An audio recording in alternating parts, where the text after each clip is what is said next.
मंडलाचरण करते हैं।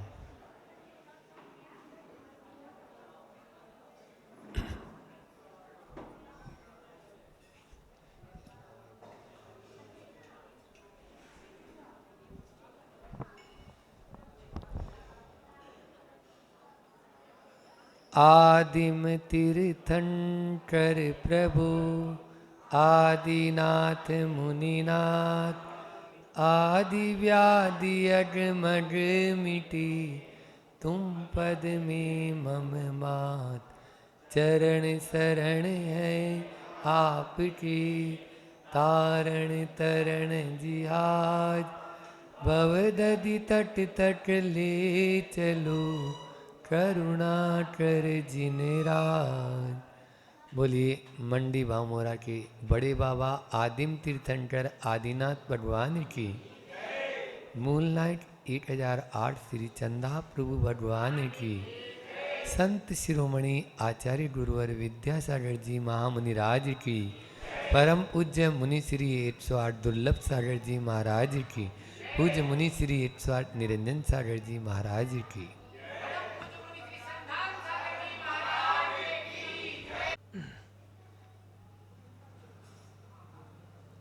सोलह कारण भाई तीर्थंकर जे बहे, हर से इंद्र अपार मेरु पर ले गए, पूजा कर निज धन्य लख्यो बहु चाव सो, हम हूँ सोड़स कारण भावे भाव सो।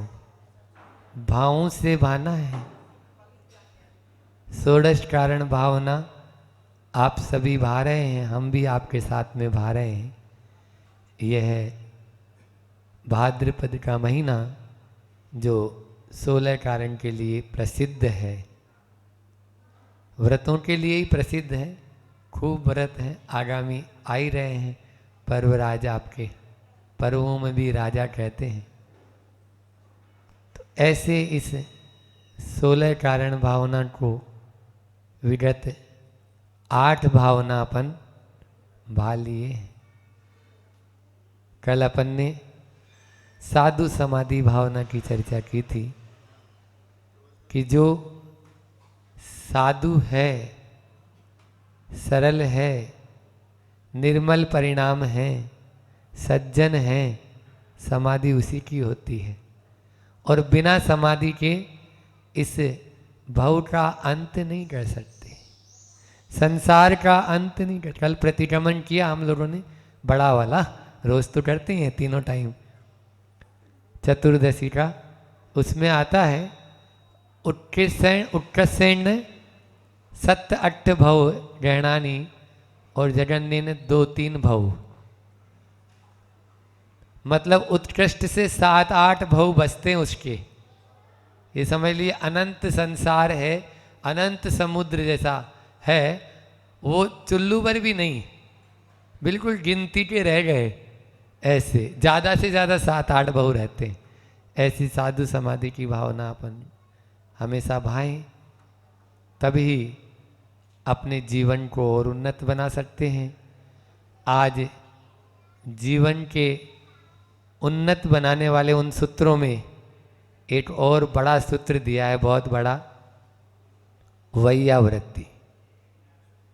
आज वैयावृत्ति भावना की आपसे चर्चा करना है। साक्षात पूज्य बड़े महाराज जी यहाँ बैठे हैं। वैयावृत्ति में बहुत अग्रणी विगत जब से दीक्षा हुई तब से, मतलब हम तो ब्रह्मचारी अवस्था में भी, और ये समझ लीजिए हमारी दीक्षा में भी इनका बहुत बड़ा हाथ है। हाथ इसलिए है कि जब याद आया, अभी याद आया जस्ट, कि हमारा उस समय हाथ ही खराब हो गया था। दीक्षा के 2 दिन पहले हम पहुंचे, 31 तारीख दीक्षा हुई तो 28 को हम पहुंचे थे। तो हम जिस ट्रेन में आए, तो ट्रेन में जब सोए तो सोने में हाथ की नस या जो भी गर्दन की नस दब गई, तो ये हाथ उठ ही नहीं रहा है। तो इन्होंने तुरंत बोला, हम इनके पास ही गए, बोले आचार्य श्री को नहीं बताना, आचार्य श्री को नहीं बताना, नहीं तो जो होने वाला है आप जिस उद्देश्य को लेके आए हैं उसमें कहीं फिर किंतु परंतु लग जाए। कोई भी अच्छे कार्यों में श्रेयांशी बहु विटना नहीं, अच्छे कार्यों में विटने तो कहीं से भी आ जाए। तब हमें लगा और इन्होंने 2 ही दिन में हमारा हाथ बिल्कुल ठीक कर दिया। मतलब हमने अपने कैशलेस अपने हाथ से किए, उसी को देख लो आप तो इस तरह से वैयावर्ती में आधी रात को भी नियम भी, मान लीजिए ध्यान में बैठे हैं और बैठे हैं तो उसमें तो ऐसे आज इस वैयावर्ती जो साक्षात यहाँ पर वैयावर्ती की प्रतिमूर्ति बैठे हुए हैं, उन्हीं के चरणों में बैठकर अपन ये भावना भा रहे हैं। तो वैयावर्ती की बात चल रही है। वैयावर्ती का मतलब होता है सेवा, शुश्रूषा, उपकार, अनुग्रह, किसी का भी अनुग्रह करना, है ना। और इतना और बता दें कि केवल मात्र हाथ पांव दबाना ही वैयावर्ती नहीं है। हाँ, अपन किसी की बात को मान के चल रहे हैं, उसकी बात मान रहे हैं, ये भी बहुत बड़ी वैयावर्ती है। गुरु जी के वचनों की या गुरु की आज्ञा का पालन करना, ये भी बहुत बड़ी वैयावर्ती है, सबसे बड़ी वैयावर्ती है। और शारीरिक वैयावर्ती तो फिर भी होए या नहीं होए, मानसिक वैयावर्ती पहले जरूरी है।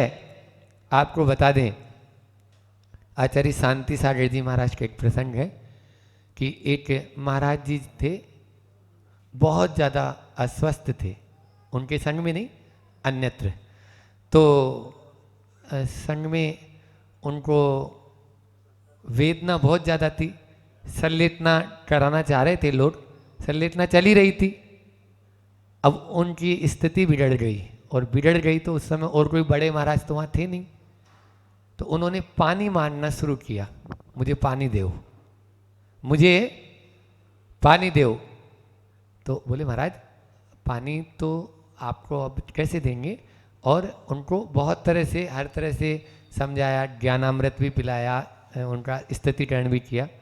अच्छा मेरी दीक्षा छेद दो, कपड़े पहना दो, फिर तो पानी पी सकता हूँ मैं, इतना बोला। तो बाजू में ही वहाँ से लगभग 100-150 किलोमीटर पे शांति सागर जी थे, उनके पास में समाज तुरंत पहुँची वहाँ की। बोले ऐसी ऐसी बात है। तो बोले कुछ नहीं, आप जाओ वापस, अब मैं तो इतना जल्दी पहुँच भी नहीं पाऊँगा वहाँ पर, और आप लोग तुरंत उनको जाके पहले ये बात बोलो। वो तो रवाना हो ही गए कि शांति सागर जी महाराज जी ने पिछी उठाकर आपको नमोस्तु बोला है। हाँ उन्होंने, और ये जरूर बोलना, पिछी उठा के नमोस्तु कहा है। और बोले पानी की क्या बात करते हैं, अपने अंदर में तो बहुत ज्ञान का अमृत है, तो उसको अपन पिए, और आपको उत्कृष्ट संलेतना करनी है। इस तरह से उनको समझा बुझा के भेजा, और जाके उन्होंने जैसे ही बोला, आचार्य शांति सागर जी महाराज ने पिछी उठाकर आपको नमोस्तु बोला है, इतना बोलना था। और उनके अंदर में विचारों में ऐसा परिवर्तन आया कि कहाँ पर मैं अपने आप को मुनि भी नहीं मान रहा और दीक्षा छेदने की बात कर, कपड़े पहनने की बात कर रहा हूँ, पानी की एक बार भी उन्होंने बात नहीं की। ये होता है वैयावर्ती, दूर रहकर भी उन्होंने वैयावर्ती कर दी उनकी। मानसिक रूप से व्यक्ति जो होता है ना, बहुत ज़्यादा पजल, देहों में तो शारीरिक दुख तो रहते ही नहीं है, वहाँ तो मानसिक ही दुख ज़्यादा है। हाँ, और जाना वही है अपन को, तो अभी से तैयारी करें ना उनसे बचने की। भाई आज अपन यहाँ बैठे हैं तो सब व्रती हैं, ये समझ लीजिए व्रती बनने की कगार पे हैं, या सब सम्यक दर्शन तो सम्यक त्वम चे, तो ऊपर ही जाना है, नीचे तो जाना नहीं है। तो जब ऊपर जाना है तो वहाँ मानसिक दुख ज़्यादा मिलेंगे, तो उनसे बचना है, उनसे बचना। शारीरिक तो वहाँ है ही नहीं, कुछ भी नहीं है, खूब सुविधाएं मिलेगी वहाँ तो। इसलिए वैयावर्ती की बात है। एक बार कर्तव्य पथ प्रदर्शन, कर्तव्य पथ प्रदर्शन जो है आचार्य दादा गुरु हमारे ज्ञान सागर जी, उनकी एक छोटी सी पुस्तक है, लेकिन गजब की है वो। उसकी एक एक कहानी, कहानियों की पुस्तक है वो, और बहुत पतली सी है वो, लगभग उसमें 101 कहानियाँ हैं। तो वो कहानियाँ एक से बढ़कर एक कहानी है ज्ञान सागर जी महाराज की उसमें।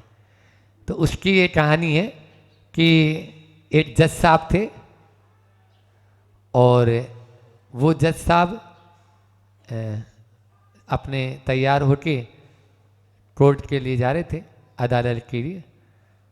तो वहाँ पर जाने के रास्ते में उनको दिखा कि एक कुत्ते का बच्चा है, एक नाली में तड़प रहा है, नाली में तड़प रहा है और वो बाहर आना चाहता है, और वो किसी की मतलब यानी उसमें जीवेशना है कि कोई मुझे आके बचा ले, उसमें कोई दलदल में फंस जाता है।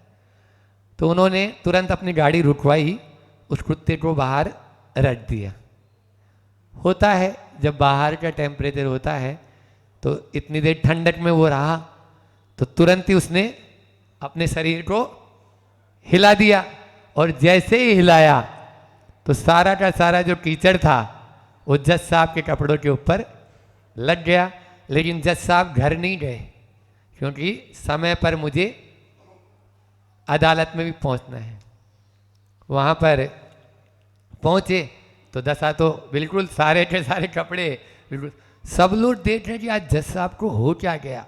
लेकिन जज साहब के चेहरे पर जो प्रसन्नता और जो भाव थे आनंद के, वो भाव सबको समझ में आ रहे थे। आज इनके मन में बड़ी प्रसन्नता है, कोई अलग ही यानी कोई कार्य करके आए। तो सब ने पूछा, पहले तो उन्होंने जवाब दिया नहीं, फिर धीरे से बाद में जब बहुत लोग पूछते ही गए तो बोले, आज जो मैं काम करके आ रहा हूँ और जिसकी प्रसन्नता मुझे है, वो एक बहुत बड़ी सेवा करके आ रहा हूँ, ऐसे ऐसे कुत्ते को बचा के आ रहा हूँ। तो सेवा हम दूसरे के लिए नहीं कर रहे हैं, वैयावर्ती हम किसी दूसरे के लिए नहीं कर रहे हैं, अपने आप के लिए कर रहे हैं। और आप देख भी लीजिए, जब वैयावर्ती हम करते हैं, सेवा करते हैं, तो दूसरे की तो पीड़ा दूर होती ही है, हमारी आत्मा भी स्वयं की बहुत प्रसन्न होती है। हम ये देखते हैं कि हमने बहुत बड़ा कोई काम किया है। इसलिए अपन दूसरों के, जैसे आप बचाओ ऐसा शब्द सुनेंगे तो आप इधर उधर देखने लगेंगे, नहीं देखेंगे? बोलो। आप जरूर ये देखेंगे कोई संकट में है और मुझे उसको निकालना है। दूसरे की पीड़ा को दूर करना अच्छा और करना चाहिए, लेकिन हमारे भीतर की आवाज को हम नहीं सुन पा रहे हैं। भगवान महावीर स्वामी कहते हैं कि पहले तुम स्वयं की पीड़ा को भी तो दूर करो। जो अंदर से आवाज आ रही है बचाओ, उसको नहीं सुन पा रहे हैं, जो बाहर से आवाज आ रही है बचाओ, उसको जरूर अपन सुन लेते हैं। तो इसलिए उस आत्मा की वैयावर्ती की बात चल रही है, तो वैयावर्ती उसकी भी तो करना है। उसकी वैयावर्ती सबसे बड़ी वैयावर्ती है। कई बार बोल चुका हूं, उत्तमा स्वात्म चिंता साथ। पहले अपनी आत्मा की तो अपन देखें, जो स्वयं को बचा सकता है वो ही दूसरे को बचा सकता है। जो स्वयं ही डूब रहा है वो दूसरे को कैसे बचा पाएगा? तो इसलिए वैयावर्ती की यदि ये चर्चा है तो वैयावर्ती तभी कहलाएगी जब हम अपने आप को खुदा मानेंगे, खुदा बनाने की ओर लेके जाएंगे। और खुदा कब बनता है पता है? खुदा कब बनता है? खुद पे लगा दो एक डंडा, बन जाएंगे आप खुदा। खुद पे लगाओ एक डंडा, तभी तो आप बनेंगे खुदा। बोलो। तो इसलिए अपने आप पर डंडा लगाने की जरूरत है। पहले अपने आप पर डंडा लगाने की जरूरत है। किसी शायर ने बहुत अच्छी बात कही है कि अपने दिल में डूब कर पाले सुरागे जिंदगी, तू अगर मेरा नहीं बनता न बन। तू अगर मेरा नहीं बनता न बन, खुद का तो बन। तू अगर मेरा नहीं बनता न बन, खुद का तो बन। खुद के लिए तो बनो।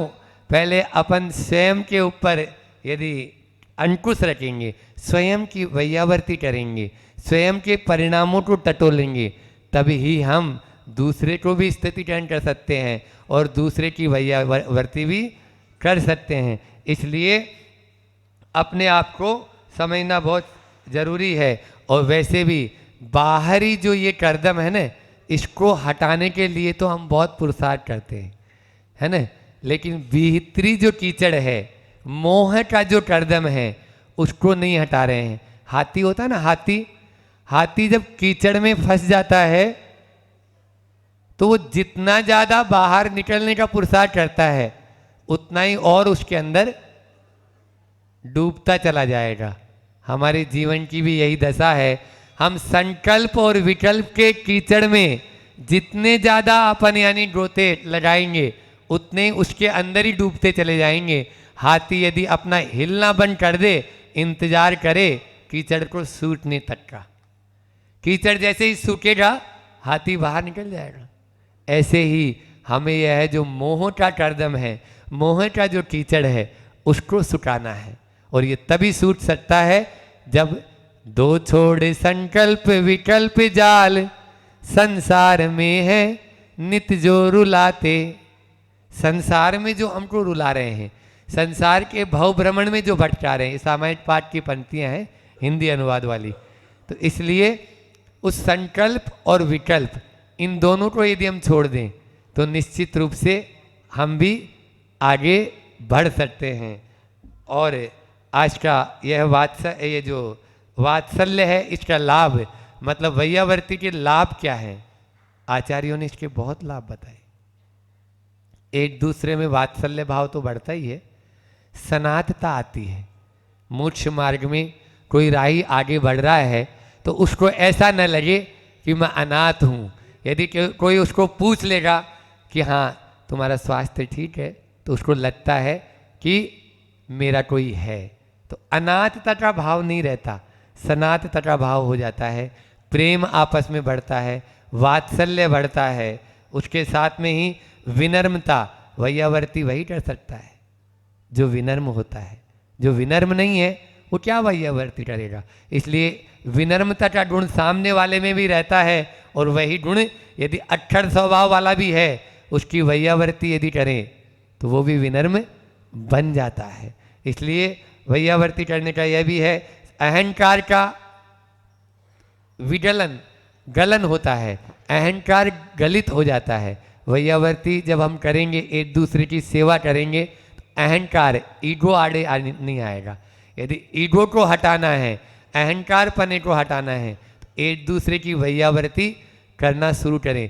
मानसिक वैयावर्ती तो करें ही, एक दूसरे के भावों को समझे, भावों को समझेंगे वो क्या चाह रहा है, उसकी क्या इच्छा है। यदि अपन इतना समझ लेंगे तो निश्चित रूप से मान के चलो एक न एक दिन उसको जुटना ही पड़ेगा। आपको वो उदाहरण सुनाया था ना मैंने कि वो आलू न खाए तो आलू परोस दे उसकी पति पत्नी की। जो ऐसी पत्नी मिली कि उसके स्वभाव जैसी नहीं थी, लेकिन वो कुछ नहीं बोले, केवल मानसिक वैयावर्ती करे, बस उसके अनुसार चले कि नहीं भाई ठीक है इसका स्वभाव है ये, उसको स्वभाव मान लो तो आपको विकल्प ज़्यादा नहीं होगा, है ना। अपन जब स्वभाव मान लेंगे, अब इनका तो स्वभाव ही ऐसा ही है, क्या करें, तो फिर ज़्यादा विकल्प आपके मन में नहीं आएगा। और एक न एक दिन यदि आप जब ज़्यादा संकल्प विकल्प नहीं करेंगे तो सामने वाला परिवर्तन हो ही जाएगा, आपके विचारों के अनुसार हो जाएगा।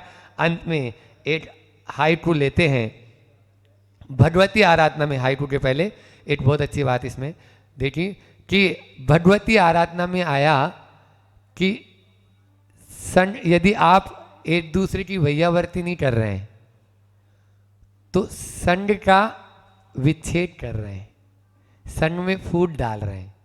आचार्य श्री के मुझ से कई बार सुना ये कि एक दूसरे की वैयावर्ती करोगे तो संग में एकजुटता बनी रहेगी, और यदि वैयावर्ती नहीं करोगे तो संग बिखर जाएगा, संग बिखर जाएगा। परिवार को यदि एकजुट रखना चाहते हो, एक दूसरे की सेवा, एक दूसरे की वैयावर्ती करना शुरू कर दो। पहले ये परंपरा थी, लेकिन अब क्या है, फुर्सत ही नहीं है, इतनी फुर्सत ही नहीं है कि पिताजी को ये पूछ लें कि आपका स्वास्थ्य ठीक है बेटा, या फिर आपस में एक दूसरे के अंदर में इतनी अनबन है कि वो बोलते हैं ना कि वैसे तो आपसे हमारी कोई अनबन नहीं है, लेकिन अब पहले जैसा मन नहीं है, ये स्थिति हो जाती है।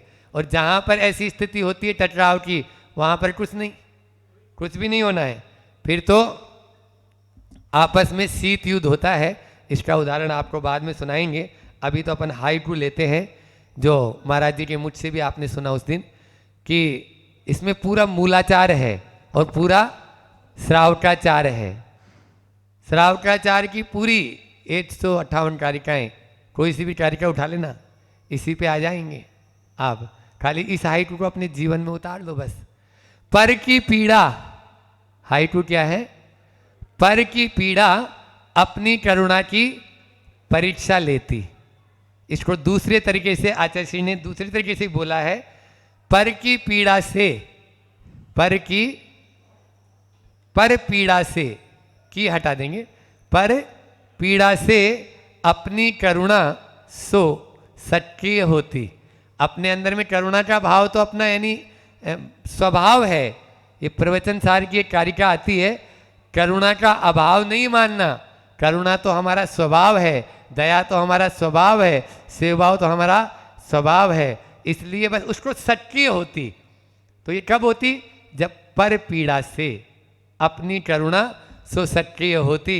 इसलिए उस करुणा को यदि उद्घाटित करना चाहते हो तो पर में आप पर की पीड़ा को देखकर पिघल जाओ, अन्यथा आपकी करुणा सो जाएगी, और जिस दिन करुणा सो जाएगी उस दिन आपका पतन निश्चित है।